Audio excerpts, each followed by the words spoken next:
seja bem-vindo ao nosso canal Pelo Reino. Esse aqui é um dos nossos vídeos que vamos estar lançando aí. Hoje está eu e o Caio, o Zé Risadinho aqui, engraçadão. E hoje a gente vai falar sobre carta viva. A carta viva e a carta morta que está lá em 2 Coríntios 3. Então você que está com sua Bíblia aí, abre e o Caio vai ler pra gente. 2 Coríntios capítulo 3, verso de número 3 e verso de número 2, verso de número 3.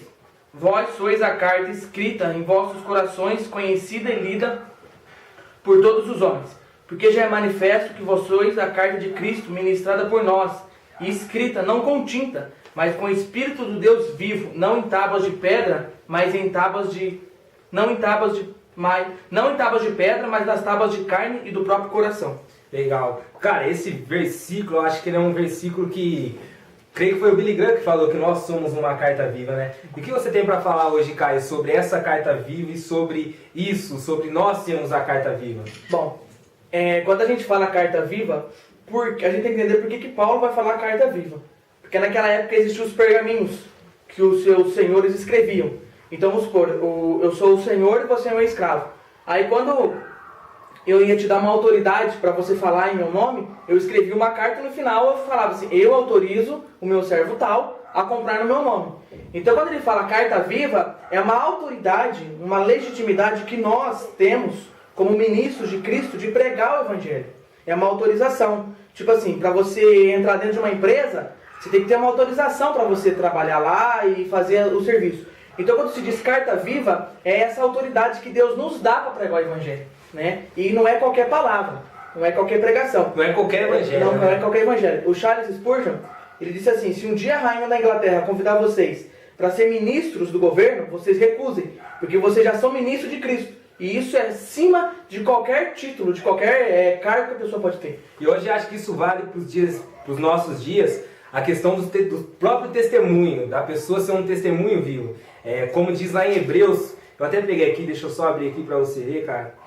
Em Hebreus 12, 1, ele diz, assim nós temos essa grande multidão de testemunhas ao nosso redor. Portanto, deixamos de lado que nos atrapalhe o pecado que se agarra firmemente em nós e continuemos a correr, sem desanimar a corrida marcada para nós. Então eu vejo que essa carta viva hoje nos dá autoridade de pregar o Evangelho, e não só pregar o Evangelho e viver esse Evangelho e ser a própria carta viva que o povo olhe para nós e vê. Ele valeria para nós sobre isso, né? Uhum. Uma das coisas assim, interessantes para a gente deixar esclarecido é que Jesus ele fala assim, ó, ide por todo mundo e pregar o Evangelho a toda criatura. Então você vê duas coisas, é uma ação, é ide.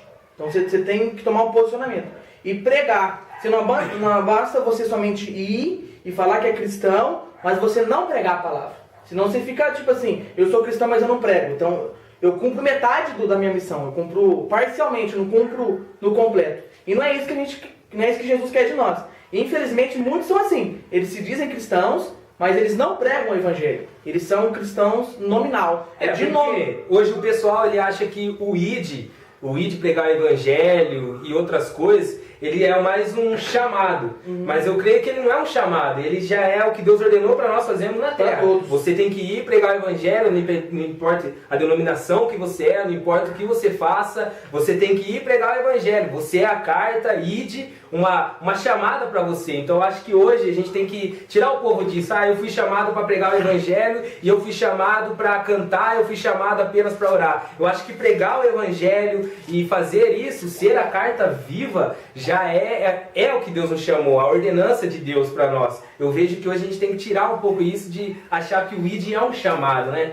As pessoas hoje acham que é alguma coisa assim, e não é. O id é uma ordenança de Deus para nós como servos dele, né, cara? E uma das coisas assim o que a gente pode entender como o que me faz ser uma carta viva. Lá, eu vou ler um versículo com vocês aqui, Levíticos capítulo 25, versículo 25 e 26. Fala assim, quando teu irmão empobrecer ou vender alguma porção da sua possessão, virá o resgatador, seu parente, e resgatará o que vendeu ao seu irmão. E se alguém não tiver um resgatador, porém a sua mão alcançar e achar o que basta para o seu resgate. O que é aqui? Esse aqui é uma tradição judaica chamada Boel. Vamos supor. Paulo vai falar assim que glorificai a Cristo no vosso corpo, na vossa atitude. Vamos supor, eu era escravo e eu não tinha quem pagasse a minha dívida. Aí o Thales vinha e pagava a minha dívida. Agora eu estaria trabalhando para ele. Então eu seria agora servo e ele senhor. Mas como que eu conseguiria descrever que eu era servo dele? Todo escravo, naquela época judaica, ele tinha dentro o seu senhor, perdão, ele tinha um anel. E esse anel, ele marcava o escravo. Então, onde que o escravo chegasse, ele tinha que mostrar a marca do anel do seu senhor. Aquilo ali era uma autenticação, uma identidade falando, aquele ali é servo daquele senhor.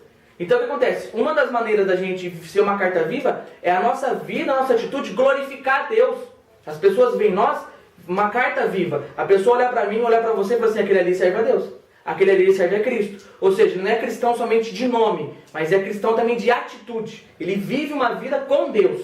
E não simplesmente um frequentador ou um simpatizante do Evangelho, mas alguém que genuinamente foi transformado pela palavra de Deus. Eu acho que e que isso nos chama mais a atenção é o testemunho. Eu acho que tudo hoje roda em volta do testemunho, porque se nós olharmos muito hoje no meio evangélico, no meio nosso evangélico, nós vemos que as pessoas hoje têm alguns testemunhos ruins. E isso entraria na carta morta ou não? Que entraria na carta viva e na carta morta? Entraria na questão de você prejudicar a imagem do Evangelho. Hoje, para você ter uma noção, o Brasil está cerca de 40 milhões de evangélicos. Só que de desviados nós temos 30 milhões. Então quer dizer, esses desviados eles são divididos em duas classes. Qual que é a primeira classe?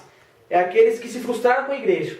É aqueles que realmente não querem mais saber de igreja. Foram feridos pela igreja. O segundo é aquele cara que vai um culto, falta 6. Vai 2 cultos, falta 18. O cara, ele fala que ele é cristão, mas ele não é. Ele é cristão nominal. Então, quer dizer, por que muitas das vezes as pessoas se frustram ou porque elas não frequentam a igreja? Porque alguém do convívio dela não dá testemunho fiel. É uma carta morta e não uma carta viva. Então, ele olha para aquilo e fala assim, como que eu posso acreditar num evangelho que muda se quem realmente diz que é do evangelho não está mudado?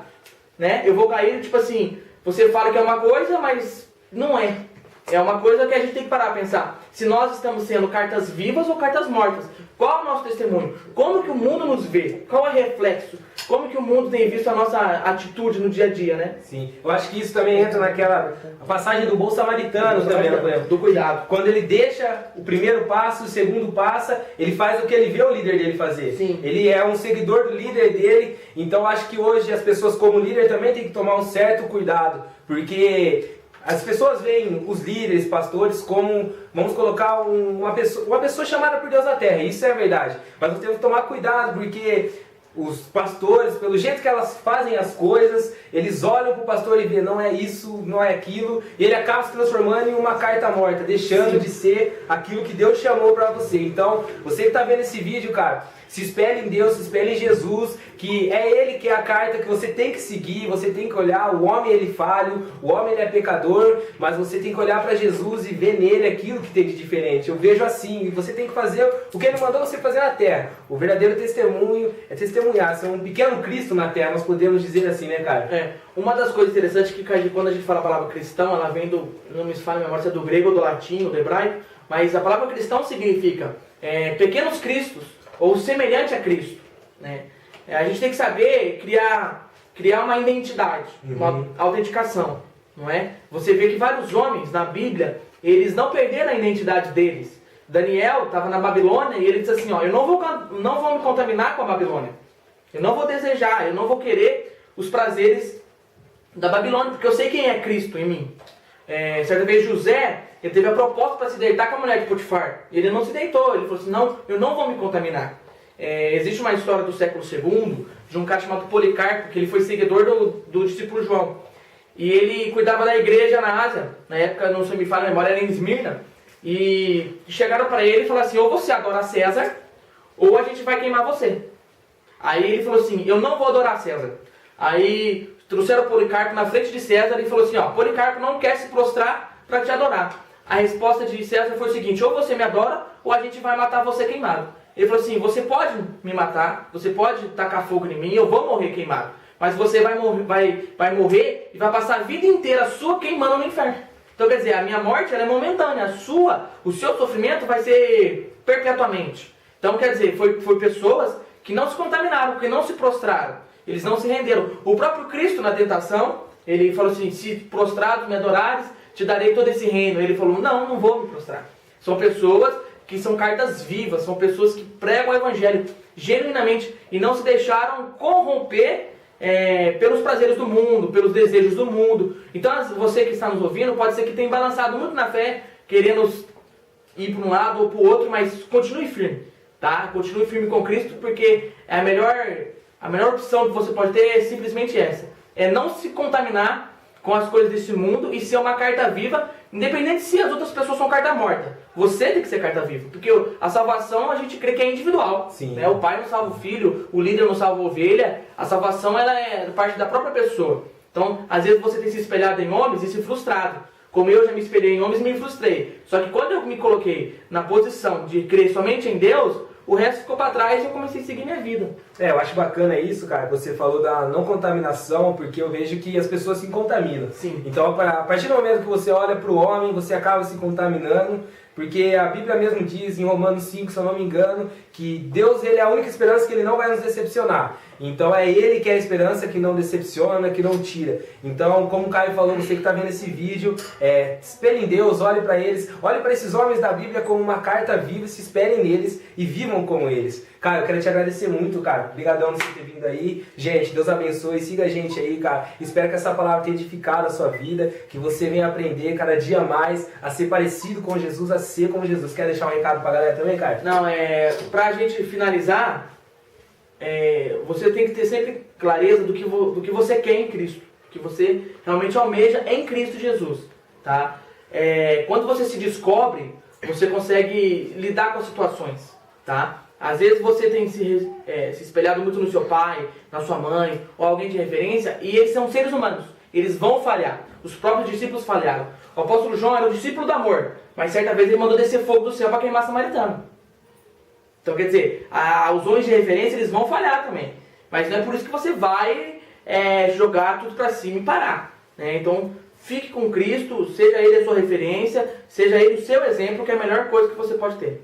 Galera, muito obrigado, Deus abençoe, nosso canal vai estar embaixo aí. Valeu, galera, tamo junto. Um beijo no coração, valeu!